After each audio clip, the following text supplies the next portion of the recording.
नमस्कार, स्वागत है आपका आदिशक्ति पीताम्बरा परिवार में। आज हम आने वाले चैत्र नवरात्रों के बारे में बात करेंगे और कब से कब तक ये नवरात्रे रहने वाले हैं और कौन सी साधना आपको करनी चाहिए, उसका संपूर्ण विधि विधान आपको बताएंगे। 9 अप्रैल से चैत्र नवरात्रे प्रारंभ हो रहे हैं और 17 अप्रैल को अंतिम नवरात्रा है और राम नवमी भी है। इस बार जो माता की सवारी है वो घोड़ा है और कहा गया है कि मंगलवार से शुरू होने वाले नवरात्रे शुभ नहीं माने जाते हैं और भगवती की घोड़े की सवारी भी शुभ नहीं मानी जाती है। तो विशेष रूप से जो हमने इन साधनाओं को देखते हुए एक साधना का शुभता के हिसाब से निर्धारण किया है, वो है भगवती महाकाली साधना। इन नवरात्रों में आपको सभी कारणों को देखते हुए महाकाली साधना करनी चाहिए। आप चाहें तो हमारे यहाँ से अभिमंत्रित सामग्री और मंत्र लिखित रूप में प्राप्त कर सकते हैं। जानते हैं कि आपको कैसे ये साधना करनी चाहिए। सबसे पहले आपको घट स्थापना करके कलश स्थापना करनी चाहिए। जो घट स्थापना का मुहूर्त है वो सुबह 6:02 से प्रारंभ होकर 10:16 तक है सुबह, और जो कलश स्थापना का मुहूर्त है वो दोपहर 11:57 से शुरू होकर के 12:48 तक रहेगा। जैसा कि आप जान पा रहे हैं कि कलश स्थापना ही दोपहर को हो रही है, तो ये नवरात्रे किस प्रकार के होने वाले हैं। वैसे तो भगवती जिस गृह में भी प्रवेश करती है उसके सर्व दुखों का नाश कर देती है, यदि वो भगवती का सच्चा साधक या उपासक है। एक और बात है कि भगवती कभी किसी का अनिष्ट नहीं करती है। अपने भक्तों की, अपने बच्चों की सदैव रक्षा करती है, अपने बच्चों का पालन करती है।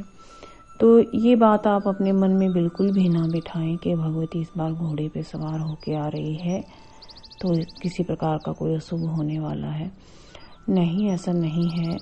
सबको अपने कर्मों का ही फल मिलता है। जो जैसा कर्म करेगा उसे वैसा ही फल मिलेगा। तो यदि आप इन नवरात्रों में शुभ कर्म करने वाले हैं तो जाहिर है आपको शुभ फल की भी प्राप्ति होगी। जो हमने महाकाली मंत्र इन नवरात्रों के लिए विशेष रूप से निकाला है, उसकी साधना आपको कैसे करनी चाहिए।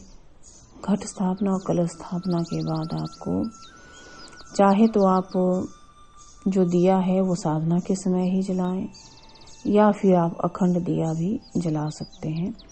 कलश स्थापना करने के बाद आप अखंड दिए का प्रबंध कर सकते हैं। नहीं चाहते अखंड दिया रखना, कोई बात नहीं। साधना के समय पर आप दिए को जरूर प्रज्वलित रखें और जितने समय तक आपकी साधना चलेगी उतने समय तक दिया कम से कम जलना चाहिए। और आपको साधना शुरू करते ही सबसे पहले देवी जी का यंत्र स्थापित कर लेना चाहिए, महाकाली यंत्र स्थापित कर लेना चाहिए और गणेश जी को विशेष रूप से स्थान देना चाहिए। सभी नवग्रहों को प्रणाम करना चाहिए। क्योंकि ये साधना की विधि थोड़ी अलग होने वाली है, तो आप उसी तरह से इस विधि को ही नोट करें। सबसे पहले चौकी लगा लें। चौकी पर भगवती की प्रतिमा, भगवती का यंत्र, महाकाली यंत्र स्थापित कर दें। ठीक है, नवग्रहों को आप चौकी पे स्थान दें, उनका पूजन कर लें। विशेष रूप से नववर्ष प्रारंभ हो रहा है। किसी भी नव ग्रहों के कारण आपके जीवन में कोई भी परेशानी उत्पन्न ना हो, कोई भी ग्रह आपको हानि ना पहुंचा पाए, इसलिए आपको उनको मनाना या उनका पूजन करना इसमें अनिवार्य रहेगा। उसके बाद आप गणेश जी का पूजन करके उनका एक माला आप जरूर कीजिए।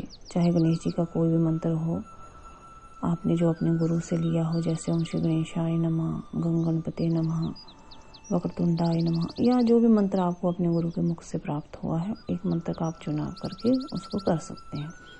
या अगर आपने अपनी राशि अनुसार हमारे यहाँ से गणेश जी का मंत्र लिया हुआ है तो उसका आप जप कर सकते हैं। अपने गुरु का ध्यान करके, गुरु को प्रणाम करके गुरु मंत्र की 3 माला कर लेनी चाहिए। क्योंकि आप भगवती महाकाली के जप करने वाले हैं तो अपने लिए सुरक्षा घेरा अवश्य में लगा लें, कवच का पाठ कर लें, काली सहस्त्र नाम का पाठ कर लें। उसके बाद आपको सिद्ध कुंजिका का पाठ करना चाहिए ताकि आपको शीघ्र सिद्धि मिले। और फिर जो मंत्र है उसकी आपको रोज 21 माला करनी है। अगर आपके पास समय नहीं है तो आप 21 माला कीजिए, अगर समय है तो 31 या 51 माला भी कर सकते हैं।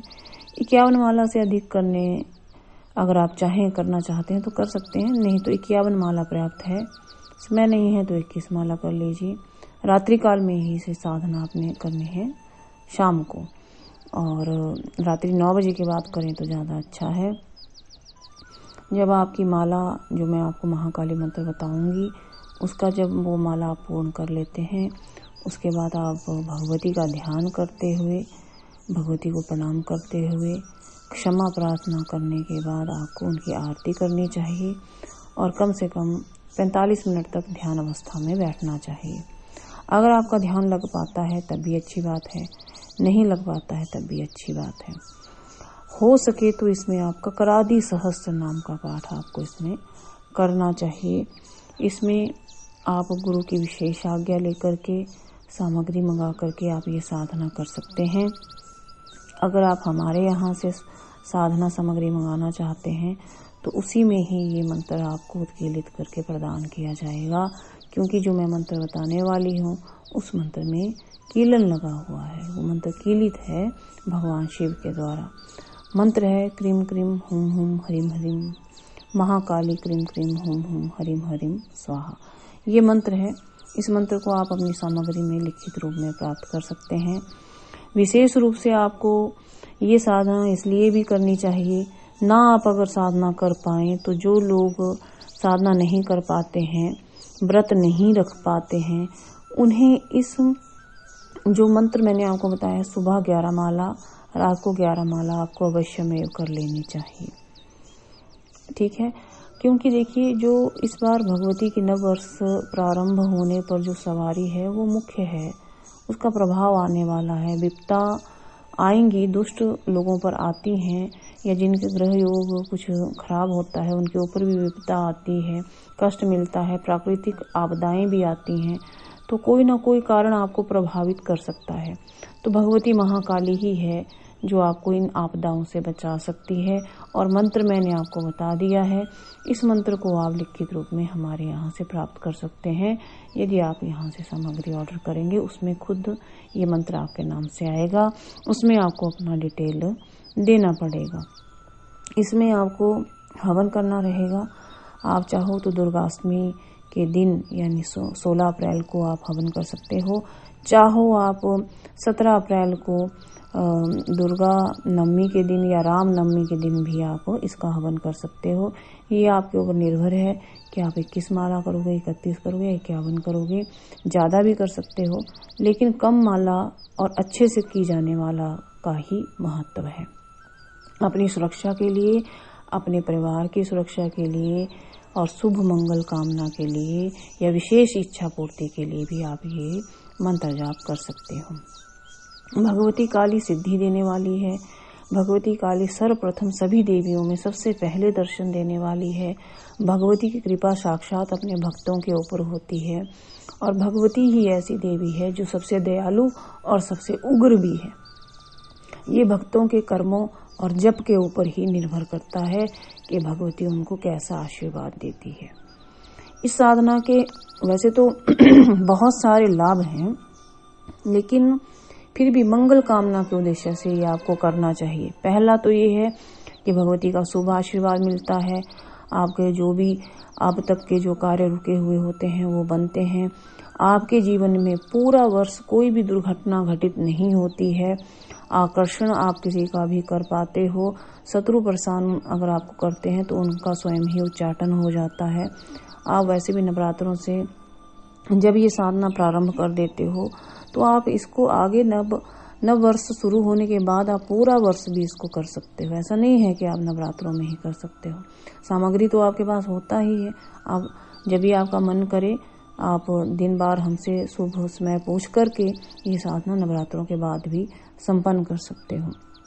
कहा गया है कि तंत्र के जो सबसे बड़ी शक्ति है, जो नवग्रहों को भी कंट्रोल करती है, जिसके आगे कोई अन्य शक्ति खड़ी नहीं हो सकती, वो है महाकाली। आप जानते ही हैं कि शिव को भी महाकाली के आगे समर्पण करना पड़ गया था। तो अन्य देवी देवताओं की या अन्य तुच्छ शक्तियों की हम क्या ही बात करें। महाकाली परम शक्ति है और महाकाली की जो साधना करते हैं, उपासना करते हैं, जप करते हैं, भगवती उनको शुभ आशीर्वाद देती है, उनका पोषण करती है और अपने बच्चे की तरह उनको रखती है। अगर आप चाहते हैं तो आप हमारे यहाँ से इसकी सामग्री मंगा सकते हो।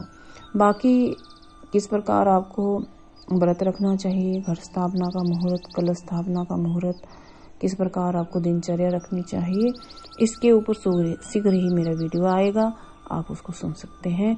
नमस्कार।